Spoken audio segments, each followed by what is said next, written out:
Assalamualaikum warahmatullahi wabarakatuh. Perkenalkan kami dari kelompok 1. Di sini kami ingin mempresentasikan mengenai perusahaan Bank BRI. Adapun dari kelompok kami yang pertama ada Revita Ayu Kumaladewi dengan NIM B100210246. Kemudian ada Dila Nurrahma dengan NIM B100210249.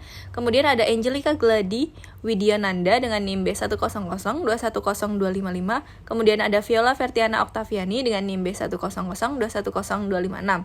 Kemudian ada saya sendiri yaitu Navia Azahra dengan NIM B100210258.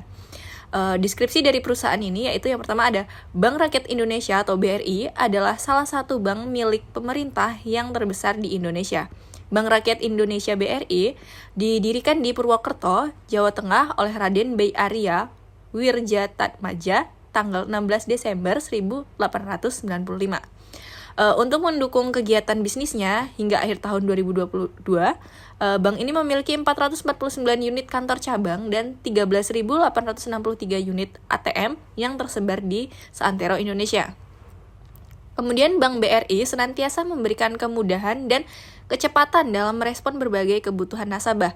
Dengan didukung oleh layanan perbankan yang prima, jutaan transaksi nasabah dikelola selama 24 jam sehari, 7 hari, seminggu melalui fasilitas layanan yang tersebar secara luas seantero negeri. Kemudian visi perusahaan yaitu The Most Valuable Banking Group in South Asia and Champion of Financial Inclusion, grup perbankan paling berharga di Asia Tenggara dan juara inklusi keuangan. Misi perusahaan yaitu memberikan yang terbaik, melakukan kegiatan perbankan yang terbaik, dan mengutamakan pelayanan kepada segmen mikro, kecil, dan menengah untuk menjunjung meningkatkan ekonomi masyarakat. Kemudian menyediakan pelayanan yang prima, memberikan pelayanan prima dengan fokus kepada nasabah melalui SDM yang profesional dan memiliki budaya berbasis kinerja teknologi informasi yang handal dan future ready, dan jaringan kerja konvensional maupun digital yang produktif dengan menerapkan prinsip operasional dan risk management excellence dan bekerja dengan optimal dan baik. Lalu ada analisis eksternal mikro, opportunities. Yang pertama, digitalisasi layanan keuangan dengan WACC score 0,27, kedua dukungan untuk UMKM dengan WACC score 0,48, lalu inklusi untuk keuangan dengan WACC score 0,15, yang keempat kerjasama dengan vintage WACC score 0,24, 5 ekspansi pasar internasional dengan WACC score 0,06, 6 diversifikasi pasar internasional dengan WACC score 0,12, diversifikasi produk digital dengan WACC score 0,28. Lalu ada trade.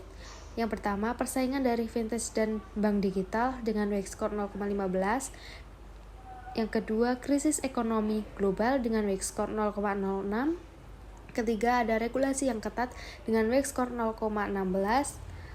Yang keempat, ada perubahan perilaku konsumen dengan WACC score 0,10. Yang kelima, ada resiko teknologi dan keamanan dengan WACC score 0,11. Yang keenam, ada penetralisasi layanan vintage yang semakin mendalam dengan WACC score 0,5. Dan yang terakhir, ada kejenuhan pasar UMKM dengan WACC score 0,6 dengan total WACC score 2,29. Selanjutnya ada 5 power porter, ancaman pendatang baru, terus kekuatan pemasok, ancaman pengganti, kekuatan pembeli, dan persaingan industri.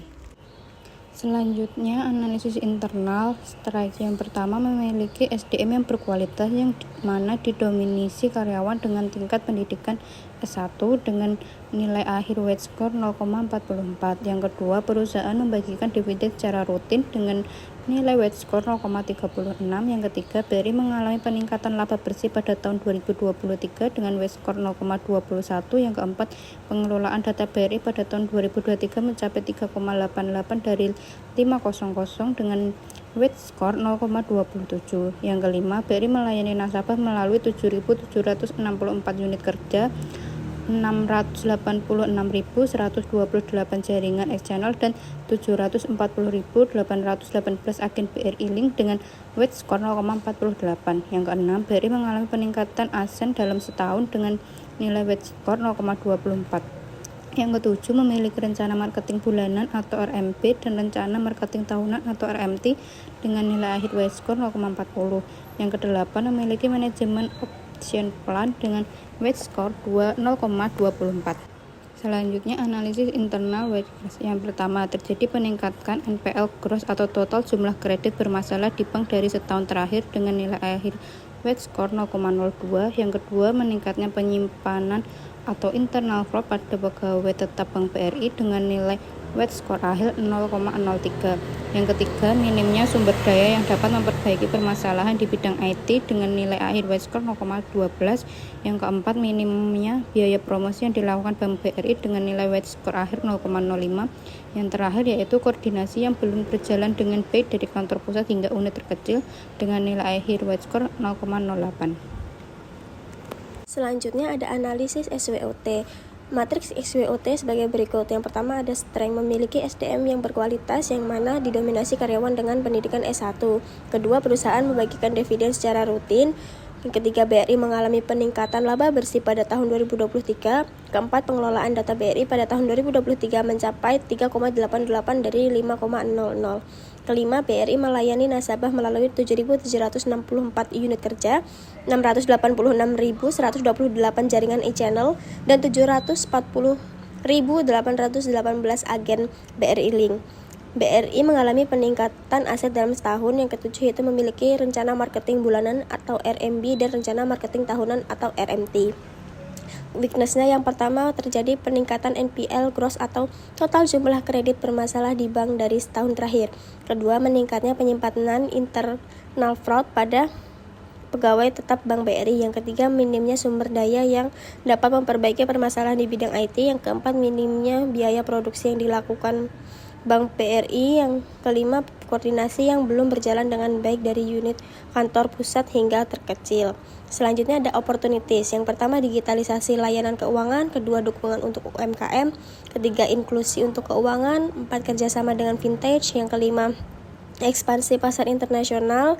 Yang keenam, diversifikasi pasar internasional. Yang ketujuh, diversifikasi produk digital.